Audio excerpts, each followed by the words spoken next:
Well, what is going on YouTube? Welcome back to a Therapeutic Edge. I have something very expensive on the table. Yep, this is a Shirogorov, and this is a very significant knife. This is the Quantum EX. It is the first Shiro I've ever had on the channel. These knives are spoken of very well in the sort of online knife community, and I have to tell you, after having this one around for a while, I understand why. Although I am not head over heels for it, because this knife is about $1,400, and that is a lot of money for a knife, and I don't care what it's made of. I mean, I have some expensive knives, just handy. I have, a Sebenza 31. This one was $600 and something new, which was ridiculous. You guys know I've got a Norseman, which was about $1,000. I didn't pay that for it. I traded for it, but still, it's expensive knives. You could buy one of these or two of these. Those are choices everybody gets to make. It's not a choice I would make, but you might. What do you get with the Shirogorov? Well, you get M398 steel, you get all titanium, you get multi-row ceramic bearings. It's a stellar design, very comfortable, very slicey. Fit and finish is excellent. The action is really good. I think, no, I can't quite get in there to flick this one open. I think I did it once, but it's really not built for it. It feels like you should be able to. You can slow roll it.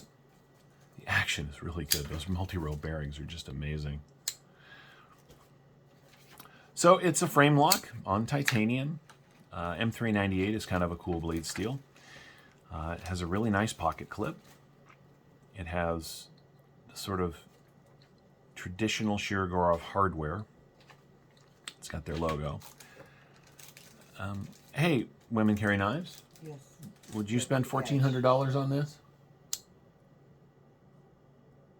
No. Yeah, me neither. I don't spend $1,400 on a knife. Sorry, they couldn't see my face. Yeah, right? She was looking at me like I had lost my mind. Here's the thing.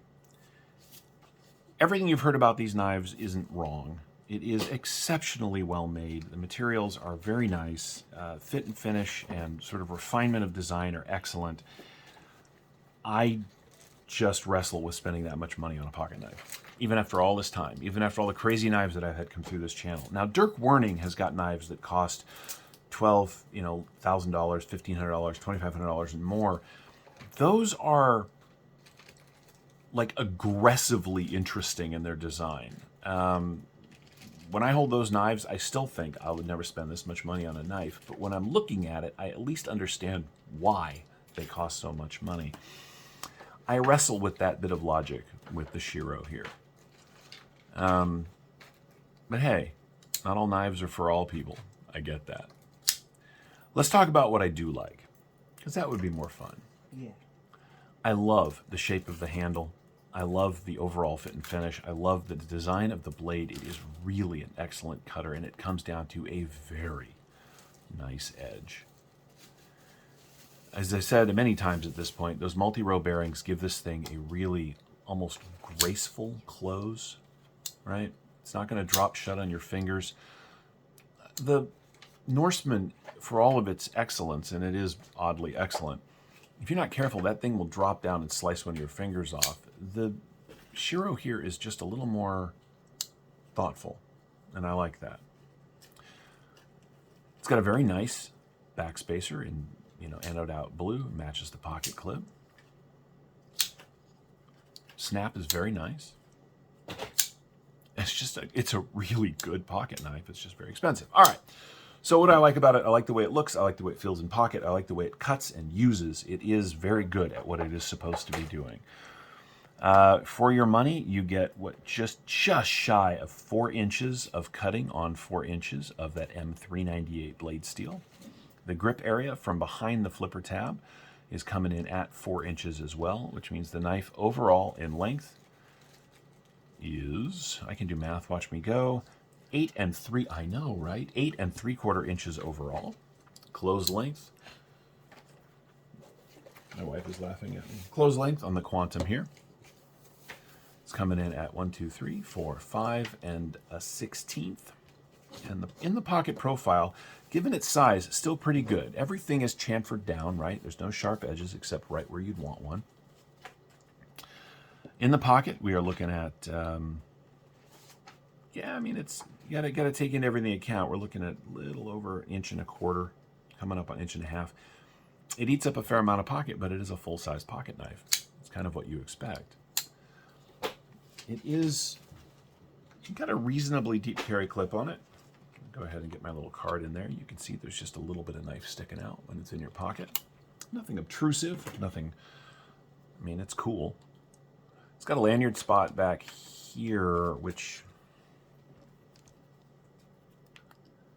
yeah, see that?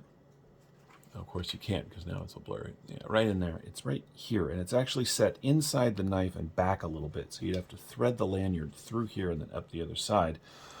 But it's thoughtfully designed. On the inside, we have some milling, which is nicely done.